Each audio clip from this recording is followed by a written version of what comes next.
Hello lovely people, today I wanted to talk through some books that I have recently acquired.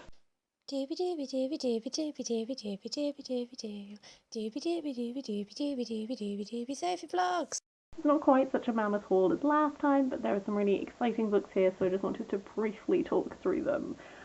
This is essentially brought to you by the fact that I watched Charlie over at Charles Heathcote's Waterstones sale haul, and then I was like, Waterstones have a sale on! The book that made me be like, I'm gonna buy some books is A Little Gay History, Desire and Diversity Across the World by R.B. Parkinson. This is actually like the accompaniment to an exhibition that happened at the British Museum. I entirely meant to go see this when I was at university because I went to university in Reading, which was a very easy train journey into London, and then I just never did. It is essentially examining artifacts from the museum and sort of discussing the way that they relate to gay history in some way and that sort of thing, which is like a real melding of my interests. So I'm really excited to finally have this and read it and be able to like at least get a glimpse of the exhibition that I was just too busy at the time to actually go see. So that's why I was like, we're going to do it. And then I just got some extra books, because why not? One of those is Utopia Avenue by David Mitchell. This is the exclusive edition, and I really like it. I love this like muted palette, and then when you take the dust jacket off, it's got this really nice like yellow hardback, and then the end papers are like these swinging 60s ladies. So I read a lot of David Mitchell in about 2013. My mum got really into him, so I read all of her books, and I liked him, but I never like loved him. So I sort of at the time I was like, especially because I read them in quite close succession, I was like, maybe I'm done with David Mitchell.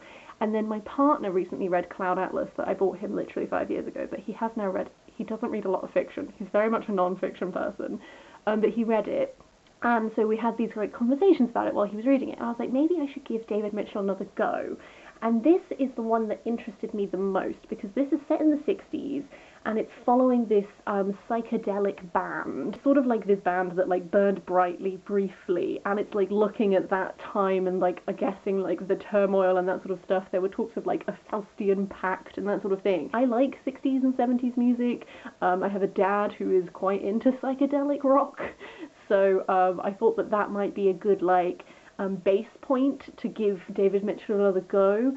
When I described this to people, like very much they go, oh, gives me Daisy Jones and the Six vibes, which is a book that I haven't read but I'm also interested in reading for similar reasons. So I'm hoping that this is going to be rejuvenating my interest in David Mitchell, because part of me thinks that I tried to read David Mitchell at a time when like I maybe wasn't necessarily like the right reader for him, but I feel like I might get on with him a lot better now that it's like 8 years later and I've grown as a reader. So I'm very intrigued, and my partner's going to read it after me, and hopefully we can have some lovely discussions. Next up is some non-fiction. I also picked up Betraying Big Brother, The Feminist Awakening in China by Letta Hong Fincher. Essentially I realised that I don't really know a lot about contemporary Chinese politics or the feminist movement in China. In 2020, two of my favourite non-fiction books that I read that year was Wild Swans by Young Chang and Life and Death in Shanghai by Niang Cheng. Both of these are Chinese authors who were writing sort of autobiographically about their lives and their families' lives, which was a really great way for me to sort of get a better understanding of Chinese history, but through this like personal lens, which is how I find it easiest to sort of start learning about places that I don't know. I thought this would be a good way to introduce me to some more contemporary stuff, because those two books sort of were very much covering until like the Cultural Revolution, but then I have like this huge gap of knowledge of like what happened next. I don't know. So I thought that this would be really interesting. It's sort of a series of essays, I gather, from reading reviews of it. I'm expecting this to be a bit of a hard read at times, because I know that some of the people that this is focusing on have been like really persecuted and stuff like this.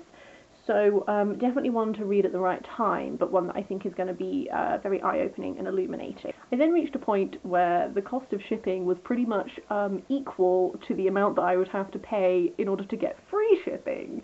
So I threw on some Penguin little like modern classics ones, because they're like £1 each usually, and I just thought, hey, I'm sure there's some of those that I want to read. So the first one of those is Notes on Camp by Susan Sontag. This essentially came to my awareness because of the Met Gala when they had the year where the theme was camp, and there was a lot of discussion about which celebrities actually understood what camp was and which ones just turned up in an outfit. And that discussion was very interesting, but I realised that because the gala was based on this essay, my understanding of camp versus what this essay's understanding of camp is might not be the same thing.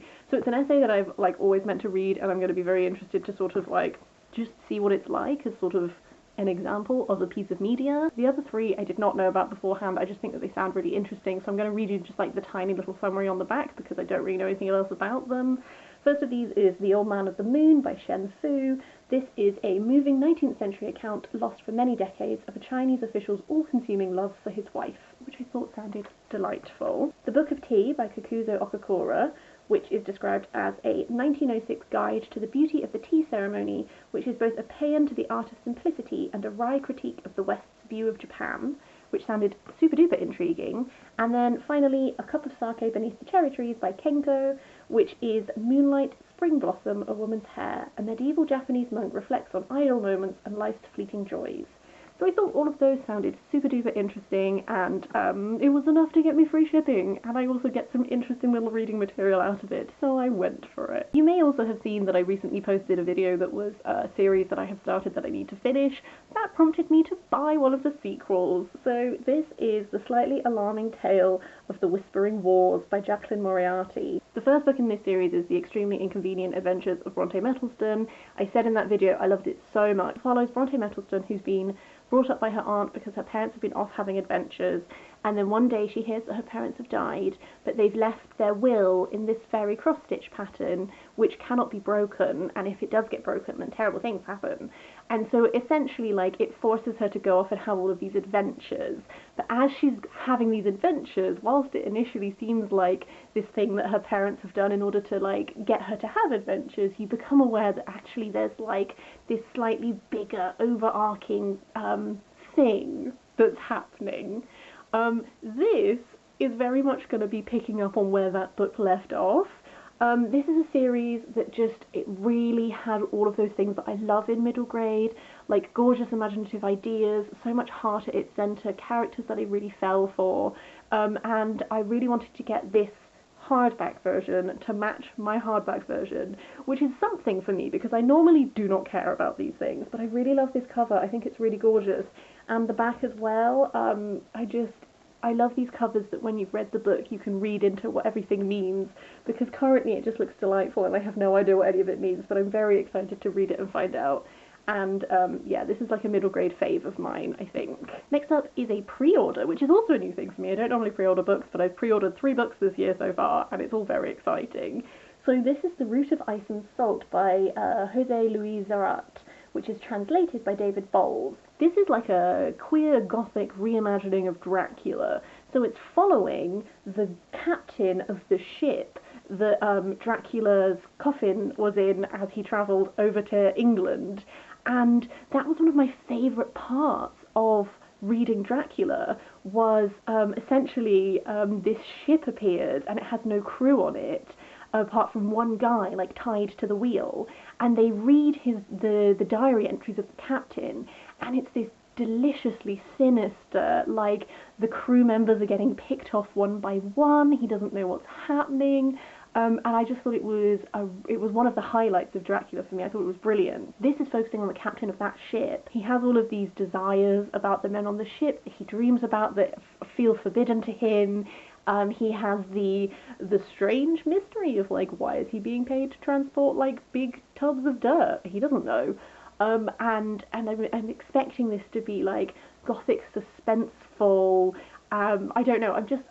I was so excited about this when I heard about it. I became aware of this because Silvia Moreno Garcia was tweeting about it, and I'm so pleased that she brought it to my attention because I'm so excited.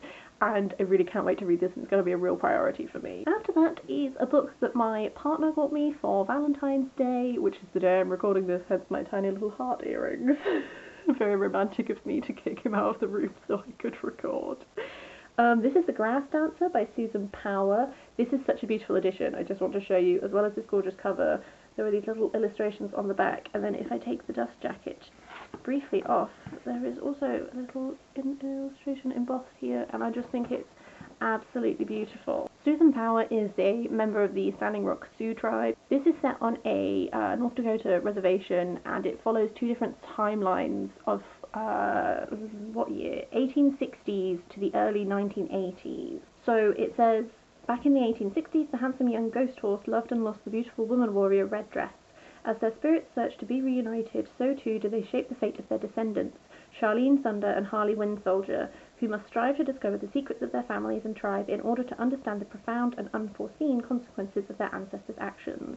This is on my radar because of Danny over at Thunderbird Woman Reads. I will leave a link to her Instagram and YouTube down below. I really love all of her reviews and recommendations, and the way she talked about this made me really interested to read it, so I'm really excited and looking forward to this one. After that, I briefly want to mention as well a couple of books that I picked up on Kindle. First one of those is The Lady's Guide to Celestial Mechanics by Olivia Waite, which is a sapphic love story, I believe. We follow this girl who receives a letter from this countess asking help to translate this French astronomy text, and so she goes to do that. And then I believe like a love story develops between the two of them. This is one that I don't know a lot about, but in lots of videos that are recommending like sapphic romances, it always gets talked about and like its praises get sung. And I know a couple of people, like Bryony mentioned it in her best books of 2020 video, and that sort of thing. So it's just one that I felt like I needed to give it a read. I also picked up Black and British by David Olusoga. I really like David Olusoga's documentaries, and I watched some of the episodes of his Black and British documentary, but this is a really chunky book. It's really like going back through such a broad swathe of history and looking at like Black British history, and I think it sounds really fantastic. Another one is Clap When You Land by Elizabeth Acevado. I really loved With the Fire on High by Elizabeth Acevado. I gave it 5 stars when I read it because I got really into it, but I know that most of her books are written in verse, whereas With the Fire on High was in prose. And I've been really getting into verse novels lately. I'm just finding them like a medium that I'm really connecting with. So I wanted to give one of her verse novels a go, and I thought this one might be interesting. All I really know about it is it's about two sisters. One of them lives in New York, one of them lives in the Dominican Republic. I know that they have the same father, but they don't know about each other until their father dies in a plane crash. And then, as a result of that, these families find out about each other. I know I've seen reviews from people who say that that is the setup, but actually it's going much further than that, and it's exploring a lot of other things. I obviously don't know what those things are because I haven't read it yet, but I have a feeling that she's going to be an author whose writing I just really love, so I'm really excited to give it a go. I also picked up The Mysteries of Udolpho by Anne Radcliffe, which is like a classic piece of Gothic writing. I don't know if you can tell from how I talked about this, but I've also been really getting into Gothic writing lately. I don't know, it's a genre that I would like to explore more of, both in like classics and also more contemporary stuff. This is about an orphan who finds herself separated from the man she loves and confined within the medieval castle of her aunt's new husband, Montoni. Inside the castle, she must cope with an unwanted suitor, Montoni's threats, and the wild imaginings and terrors that threaten to overwhelm her. This is another one that seems really long. It's like 650 pages.